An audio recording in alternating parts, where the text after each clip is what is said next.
The Buzz with Jess Lujan. We're back with Jenna and, of course, former Senator Brent McKinney. It's the Hawaiian, right? It's the Hawaiian. I get my guest here tonight. We're talking about, of course, Homeland Security and civil defense. So what programs are we looking at? Again, I asked the senator here, I said, what is the governor task you with? But in the very near future, what things do you have in place that, again, to look after our well-being? Right. So we have multiple programs under Guam Homeland Security Office of Civil Defense. A lot of it is a lot of training and exercises that we do throughout the year. Again, these trainings and exercises are planned years in advance, so there's a multi-year training agenda that's already been set. We just most recently went through the Marine. They had their realistic, last week, right? their realistic urban training exercise. So they trained here on island, and we assisted by getting that information out to the public. So that's great. We also have our full-scale exercise called Contra y Peligro that's coming up this year, as well as our Typhoon Poksu, which will be in July. So these exercises are pretty large. We work in close coordination with Joint Region Marianas, our military and federal partners, and with the government of Guam. And we train so that way we're ready whenever these things actually happen. Now, let me ask you this as well, because over the years we've, people have confused. I think it's a lot clearer now in regards to typhoon designations and all that. Years ago, when you have Typhoon Condition 1, Condition 2, Condition 3, like that, I remember the military always stayed in Typhoon Condition 3, I think it was. It was always Condition 3, or 4, whatever it may be. And then we went through a metamorphosis of the designation. Now, do we have it down now? I mean, so we still follow the condition of readiness. Okay. Of course, it comes down from 4, 3, 2, and 1. And Guam is always in condition of readiness 4, meaning that disturbing winds are possible within 72 hours. Because of where we're located, those winds are always possible. It can happen within 3 days at any given day. Fortunately, we've had previously Rear Admiral Bolivar work very closely with Governor Calvo. They had a very good open communication when it comes to designating those conditions of readiness at the same time. I know there was a lot of confusion before where the military would be at a different condition of readiness than government of Guam. So they had a very good working relationship, and we look forward to that working relationship with the new Rear Admiral. That's with Joint Region Marianas. But yeah, it's really just a coordination between the two heads and making sure that we're all on the same page as far as calling conditions of readiness.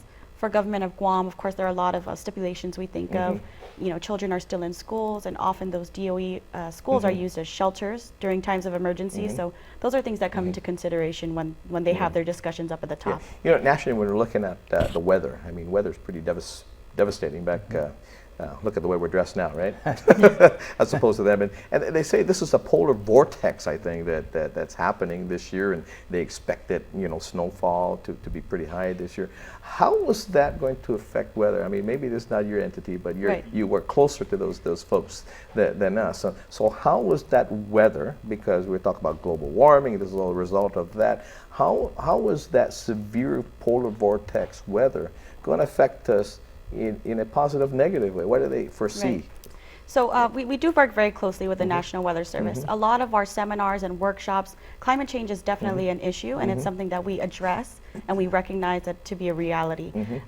For Guam, of course, and the islands around us, including the Marshalls, the Marianas, the Micronesians, what we are anticipating, and we get our guidance again through the National Weather Service, is that there's going to be a lot of sea level rise. Of course, for the smaller islands with the smaller populations, then we have to think of people moving off of those islands and then coming onto our island.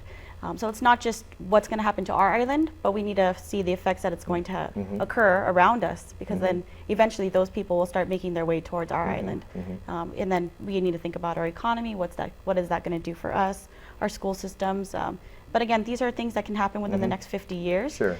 To us, to me personally, it seems like such a long time, but that's not the case. These things are happening and occurring right now. Well, the reason why I ask is because when you talk about rising seas and all that, we do have erosion problems. Right. In different parts of the island, and so with rising seas, you're going to have more erosion. Right. That's just the reality. So, but how about weather-wise in regards to rising seas? But what do they forecast 2017 to look like in regards to say, typhoons and those types of conditions? What they forecast? I won't speak on behalf of the National Weather Service, but of course we're always going to be getting those our typhoon seasons between July all the way through January. You know, I won't speak too much on what they anticipate for typhoons, but we always remind people that it's so possible here on island, obviously. So we always remind people to just remain vigilant. Our role in emergency management is just to make sure that people are prepared for any type of disaster. You know, can we get a clarification of this? Sure. When you say a small craft warning, what is meant by small craft? Because small crafts, man, can be bigger crafts, but compared to the sea, even an aircraft carrier is small to Mother Nature. When you talk about small craft, you're talking about a boat, right? Right. Well, so because I mean, 16 feet and below. I was viewing a capsizing of folks who are out there canoeing. That's I a small think, craft. and I'm going, that's a small craft, but even a boat that you have is a small craft as well, and it's a bigger one. I think sometimes it's just common sense. Yeah. The seas are And high, so you don't go when out we there. say advisory in regards to stay out of the water, regardless of how good a fisherman or swimmer you are, please stay out of the water. Right, and I'm glad you brought that up because you know, a lot of people, they believe in they know the seas so well, but it can really happen to anyone. You look at those paddlers that were out, I'm sure they were seasoned, I'm sure they were trained, they know what to do out there, but really, once those seas are too rough, there's nothing you can do to stop them. And we're glad, I mean, all of them were saved, yeah? I mean, yeah, wow. Fire department, vigilant enormous job, and on point. Yeah. So when we say small craft, what does that mean? When you're looking about seas and waves. For me, a boater, yeah, that means all craft. When you say small craft, I think all craft. And so I don't have what's officially considered a small craft, but I wouldn't even go near the water on a small craft advisory. It's just not worth it. Yeah. Right, so small craft advisories anticipate up to 10 10-foot waves or even higher. So if you think about that. That's pretty big. Right. So something even as large as a boat or a personal boat or something larger that could definitely affect it negatively. So and we've had small craft advisories in effect for the last 2 weeks. Yeah. So last week we had a possible 12-foot seas, 37 mile an hour winds. You know, and you add on to that the rising seas, makes it deeper. Right. Scary. Yes. Yeah, very scary. So again, the advisories go out, and we get that communication from you all the time. You know, in regards to small craft advisory and wind conditions and things of that nature. So 2017, you don't speak, of course, for the National Weather Service, but in just your dealings in past year and all that, are we in for a pretty good year? You know, we can hope so, right? We always hope so, and that's the main point. Is he going to bring us good luck?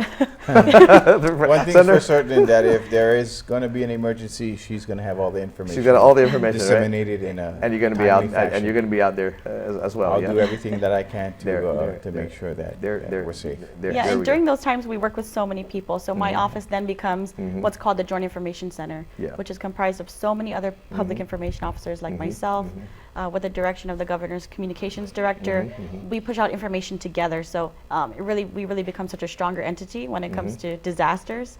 So we appreciate, you know, the help of the media getting that information out. She has the biggest office in the department. Biggest office, the most computers, right? Yes, the most memory and in the computers and phones. Yes. That's right. So everything you need to know, you go to her, right?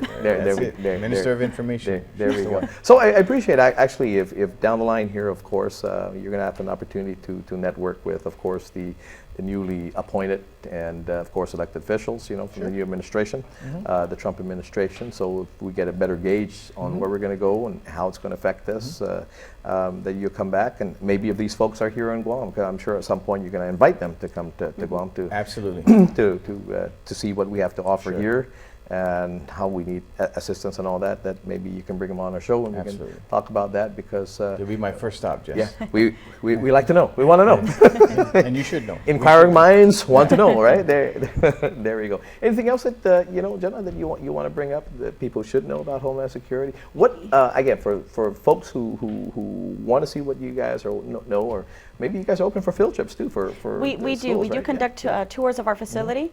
You can also follow us on Guam Homeland Security Facebook page, as well as Instagram, Guam Homeland Security, or our website at ghs.guam.gov. You're welcome to, you know, email us through our website. You can have request for a tour of our facility or just a demonstration for your students, that's definitely something that we can do. Now, is your office now? I mean, you guys are up there again by the governor's complex, the house, the governor's house, basically. Yes. The governor's houses, right? Yes. Yeah, house.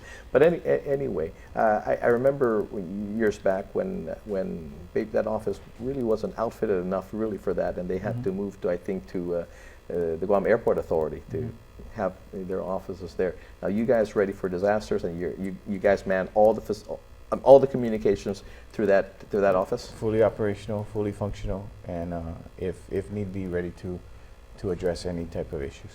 There we go. We're going to take a quick break, pay some bills, come back, and maybe say goodbye and whatever else you. Thank you. Okay, be right back.